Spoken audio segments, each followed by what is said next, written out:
Excuse me. We'll see how good I can do. I do not have a sore throat, but I was drinking some coffee and sometimes that makes a difference. We're sorry, we tried to get photos together, but we had problems. You'll understand. Yeah. So, Well, go ahead, Shirley. I have to say that he helped me put all this together because I could not have done it by myself. I From my feel like I memory- need to be taller. My memory of her stories. Okay. Okay. At the end of World War II, my father couldn't find a job in the Detroit area. He had a relative in Linwood, California, who invited him and the family to come to California and stay with her. So, along with another car of relatives, he decided to take the family west, like many others. My family was mom and dad and 5 children. Can you imagine them all in one station wagon with everything they owned, which was like nothing, driving across country? Right. Anyway, on the last day of school on February, that's still in Michigan, I told my teacher that my family was moving to California and I would not be back on Monday. The teacher told her students that Shirley is moving to California, and they all shouted, "California!" Can you imagine that in Michigan? So she also said that each of them could write her a letter the next week. After being in California, I received a letter from my teacher telling me the school burned down. That weekend, the school burned down. So I never got the letters, and I still resent that. That fire could have waited 1 week until I got them. I remember being just crushed because I was so excited to have a letter from each of those kids. Okay, anyway, let's see. Okay, okay. Yeah, I received a letter. Okay, my husband said that maybe one of the students didn't want to write the letter.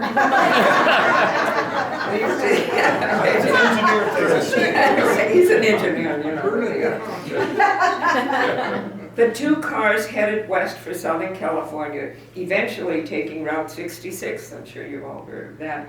Remember how we used to get flat tires? Well, we watched the car ahead of us as one of its rear tires bulged bigger and bigger and bigger, and then finally blew out. You know, it was very exciting to us. You know, following cars like that. Now I think that was horrible.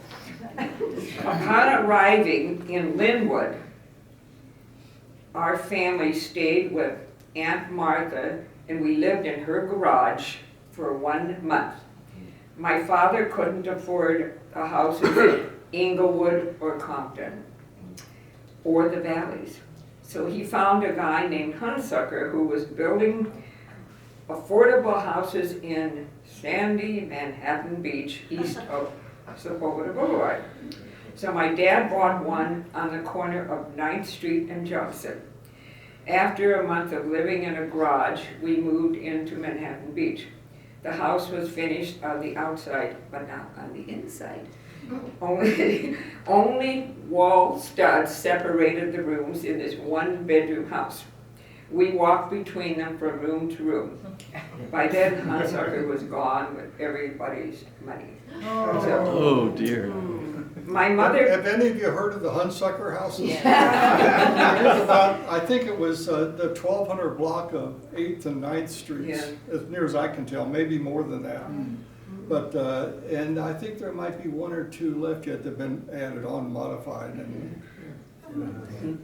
My mom put up sheets to give some privacy to the bathroom. I mean, that's what we lived in. You know. they had a toilet. Yeah. We had water, so she could do some laundry outside with the washboard. I mean, this sounds like something 100 years ago, doesn't it? So she cooked outside. We didn't have anything in the inside at that time. So, and of course, we were kids, didn't mean anything to us. You know, but to my mom and dad, it was a struggle. our more wealthy relatives moved to the valley and felt sorry for us being stuck in Manhattan. But they did trade working days with us to add onto our houses. My dad eventually added 2 bedrooms, a garage, and a patio. One day when we kids were home and Mom and Dad were out, the electric utility people came, put up poles and wires, and we had electricity.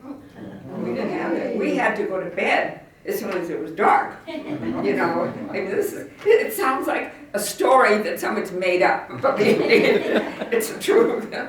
So that was long before I met him. Yeah, obviously. Anyway, and so She's older than me by 3 months.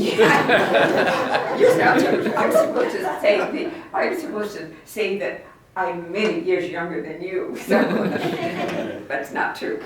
Anyway, let's see. Where was I on here too? Okay. We walk. They're down here. Okay. Yeah, pause. Okay. Okay.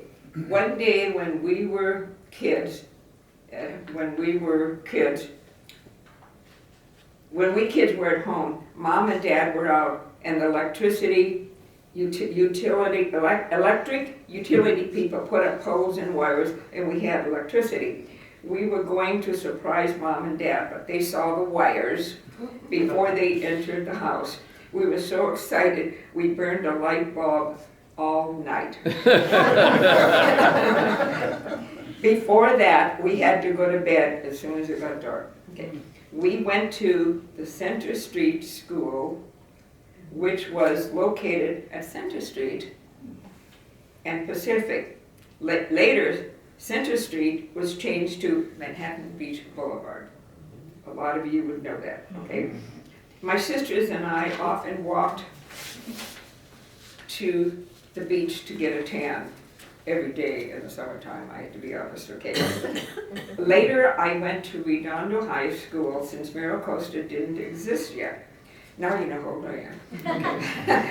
Miracosta High School was ready for us my junior year, but we had a choice of going to Redondo Beach, staying at Miracosta, or staying at Redondo Beach, and I chose to stay at Redondo Beach School. I would never have been sorry. Nothing wrong with Miracosta. But do you know, we've been to your alumni meetings at Redondo, and Redondo Beach High School is the largest campus west of the Mississippi. Yeah.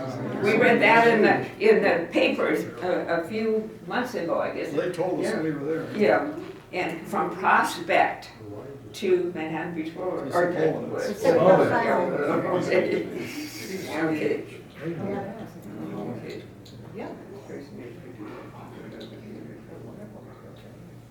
Where did I stop? Okay. Okay. I remembered an ice cream shop, this is downtown Manhattan Beach, a woman's clothing store, and the corner drugstore. That's what I remember from a child from Manhattan Beach, and any of you that lived here for a long time, you remember that too. I remember the meat market at the corner of Sepulveda and Center Street. Okay. We needed ration, whatever you say, coupons to buy meat. And one day, my parents sent me to the market to buy some meat, and I lost the coupons. Oh. Mom and Dad were upset, but never yelled or blamed me. Peter and Pearl Durnoff, my mom and dad, were the most loving and kind parents. We were probably among the first in our neighborhood to go meatless for months. Somebody had to do it, had to be me. I made money by babysitting, getting around 50 cents per hour. I don't believe that. I believe she made 25 cents. Yeah, that was long before. 1940s? Yeah. No matter how many children. A neighbor on 8th Street had Hollywood connections and showed us movies to all of us down in the middle of between 8th Street and 9th Street, the big opening, and he would bring movies from the theaters, you know, where they made them. And all the neighbors would go down there and we'd see all the movies before they got out in the theaters. Wasn't that nice? So the good neighbors were the Skriloffs and we were the Dornoffs. The Skriloffs were Jewish. And we were Catholic. And we were all very good friends together. There was a house in between us. We were in the corner, and then there was a house, and then the Skriloffs and the Dornoffs, what a Yeah. combination. Yeah, so it was kind of a joke. Let's see. Now, did I say this one yet? You're right there. Okay. One evening, when Mom and Dad were out for the evening, the light bulb above the front door went out. So we kids replaced it with what we could find. When they got home, Dad and Mom were horrified to see that the bulb was red with a house full of girls. Oh! 6 girls and we didn't know what we had done. Anyway, we didn't understand. When I graduated from Redondo High School in 1952, I planned to enjoy the beach that summer, but a friend got me a job. Her parents wanted her to, she didn't want to take it. I mean, she wanted to take it, but her parents said, no, you can't take it. So anyway, so she called me and she said at Hermosa Beach, Bank of America. I was 17 years old. I took the job and I had to go get a permit. You cannot work, or at that time you can't. You cannot work at a full-time job when you're 17 years old. So from there, I worked at Standard Oil in El Segundo, U.S. Chemical Milling, Space Technology Labs became TRW, which became Northrop Grumman. So I had quite a, and I loved every job that I had.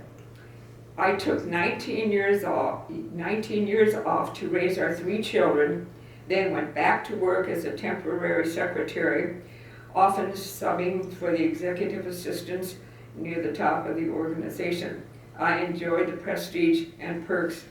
Makes me sound kind of, but anyway, don't be this sound that way. I enjoyed the prestige and perks at the top, while my husband Bob was an electrical engineer, struggled to get the perks. What a great place for both of us to work. She would call and tell me, that, I needed something, I'd get on the phone, call somebody in Dr. So-and-so's office, and wham, they had it. I had it right If I had a problem, I could ask, but I knew, One of the pleasures of working at TRW was meeting many brilliant people in the aerospace industry and working for them. Among them, Dr. Ramo, the R in TRW, Wes Bush, who became the CEO of Northrop Grumman, and Daniel Gordon, who was head of NASA for a few years.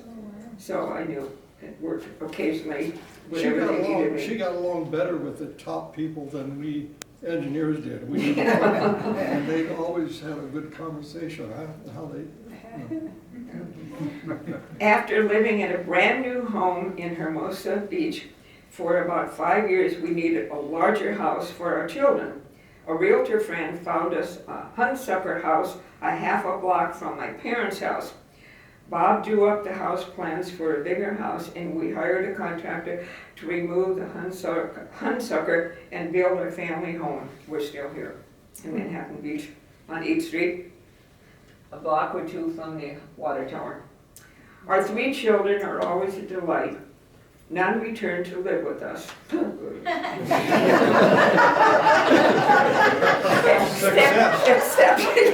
except to get an advanced degree.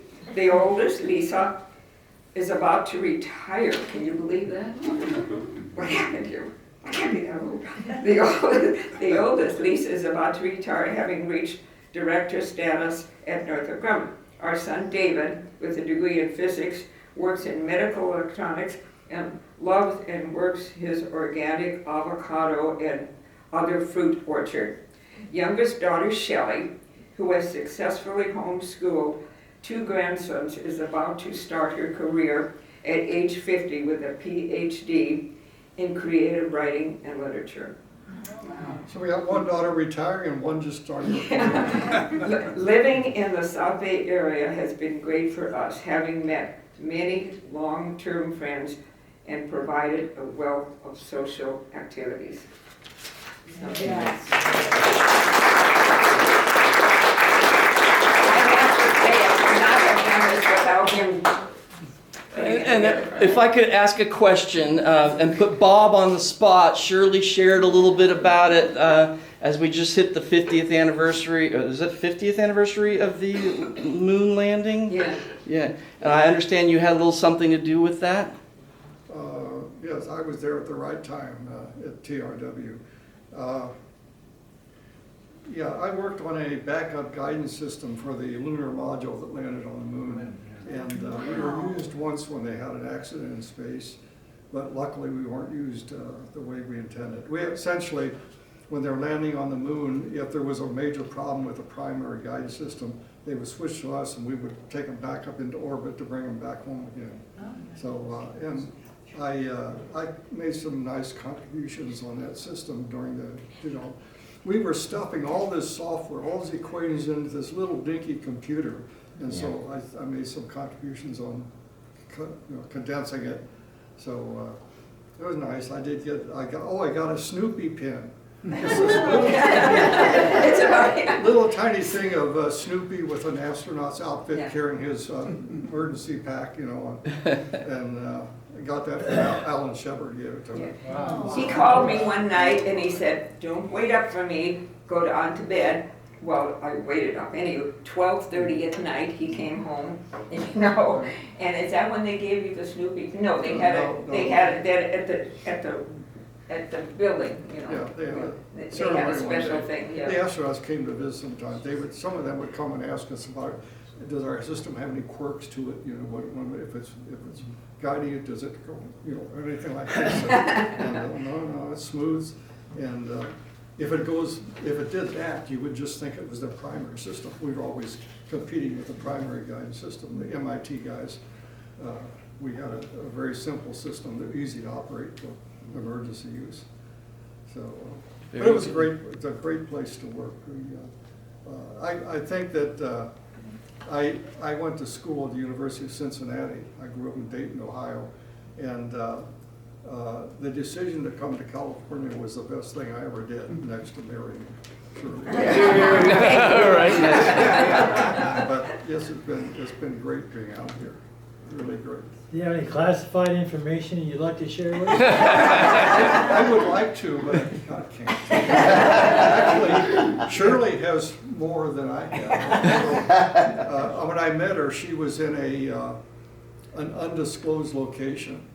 And at one time you were above a liquor store on Sepulveda, and then you were behind a furniture store, and the only guy that other than them that knew where they were was the Roach Coach guy that plays the Roach, La Caca Roach. I wasn't allowed to tell anybody where I worked. It was very secret. Very secret. Don't shoot and unstoppable. Like I said, the liquor store I worked and everything, so I had to lie about it, really. Yeah, she worried that she would say something in her sleep, and tell him, I never did. Anyway, I don't think I talk in my sleep, do I?